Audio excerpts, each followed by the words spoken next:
जमशेदपुर के बिष्टुपुर स्थित टाटा जू में आज दुर्लभ प्रजाति का सफेद बाघ कैलाश की मौत हो गई, जिससे जू प्रबंधन एवं जू कर्मचारियों में गम का माहौल बना हुआ है। आपको बता दें कि बाघ कैलाश 14 वर्ष से अधिक का हो गया था और वो कैंसर बीमारी से लगभग 2 वर्षों से जूझ रहा था। सफेद बाघ कैलाश कैंसर बीमारी से पीड़ित होकर उसने आज दम तोड़ दिया। जू प्रबंधन ने पूरे विधि विधान से उसका अंतिम संस्कार कर दिया है। जू के डॉक्टर पालित ने बताया कि सफेद बाघ की उम्र लगभग 9 से 10 वर्ष की होती है, मगर ये सफेद बाघ कैलाश अपनी उम्र से ज्यादा जिया है। उन्होंने बताया कि सफेद बाघ कैलाश की मौत होने के बाद जू प्रबंधन अब दूसरे सफेद बाघ को लाने की तैयारी में है, जिससे सफेद बाघ कैलाश की कमी को पूरी की जा सके और जू में जो 2 बाघिन हैं उससे ब्रीड करवा कर और सफेद बाघ का बच्चा हो सके।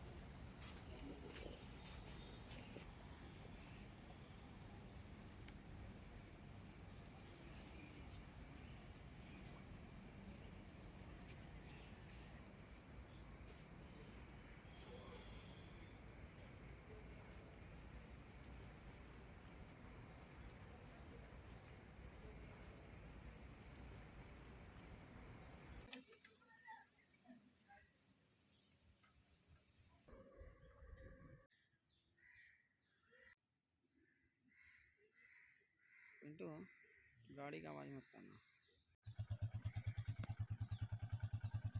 हमारा एक व्हाइट टाइगर था कैलाश नाम का, वो आज सुबह में डेथ कर गया है।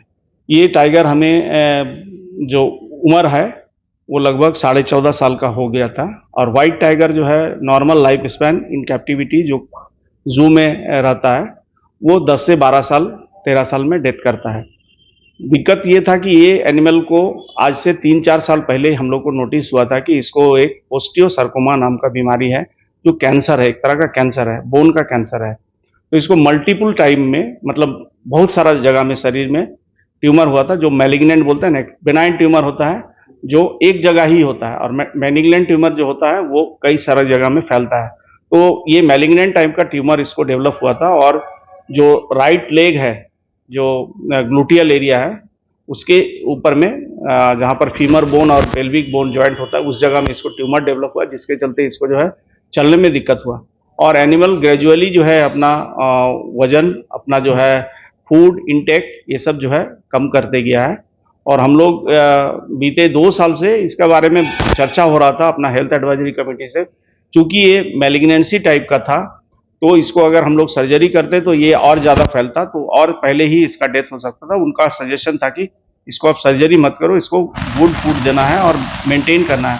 तो we have tried that one, और जो है ये लगभग 14.5 साल जो है हमारे यहाँ सर्वाइव किया। इसने 2 बार अपना कंट्रीब्यूशन दिया है, मतलब इसके जो बच्चे हैं अभी 2 फीमेल टाइगर इसी का बेटी है। तो इस तरह से जो है इसने अपना पूरा किया समय। दुख का बात यह है कि चूंकि हमारा जो भी इम्पोर्टेंट एनिमल होता है बहुत नज़दीक का होता है। आज थोड़ा सा हम गमगीन है कि मेरा एक व्हाइट टाइगर था, उसका देहांत हो गया और ऐसा बीमारी से हुआ कि जो ठीक नहीं हो सकता था। कैंसर तो ठीक नहीं होता है। तो इसी तो बहुत ज़्यादा है, क्योंकि हमारे पास जो टाइगर था, हमारे पास जो 3 टाइगरों में 2 फीमेल थी, 1 मेल था। तो एक हमारा जो एक उनका जो एक वो होता है ना, पेयरिंग बिगड़ गई है। उनमें अब एक हमारे पास दोनों फीमेल बची हैं। और दुःख तो इस बात का है कि हमारा पिछले 14 साल 15 साल से एक व्हाइट टाइगर हमारे लोगों के लिए बहुत बड़ा एक अट्रैक्शन था और लोग उसको देखने के लिए बहुत दूर से आते थे। तो बिल्कुल ये बहुत दुःख की बात है कि हमारा एक टाइगर हमारा आज हमारे साथ नहीं रहा। हम लोग कोशिश कर रहे हैं मेल टाइगर लाने की बाहर से, बातचीत चल रही है 2-4 जगह पर। तो जैसे ही मेल टाइगर आएगा तो हम इन फीमेल से बीट कराएंगे, क्योंकि ये व्हाइट टाइगर जो होता है कहते हैं रेसेसिव जीन होता है। इसकी अगर हम बाहर से दूसरे टाइगर से भी इसको मेट कराएंगे तो पूरे चांसेस है कि व्हाइट टाइगर के बच्चे पैदा होंगे उसके। तो हम लोग कोशिश चल रही है कि बाहर से मेल टाइगर लाने की, और जो हमारी 2 फीमेल हैं उनके साथ पेयरिंग करके और फिर उनकी जनरेशन को आगे बढ़ाने का। मेरा नाम डॉक्टर नईम अख्तर है।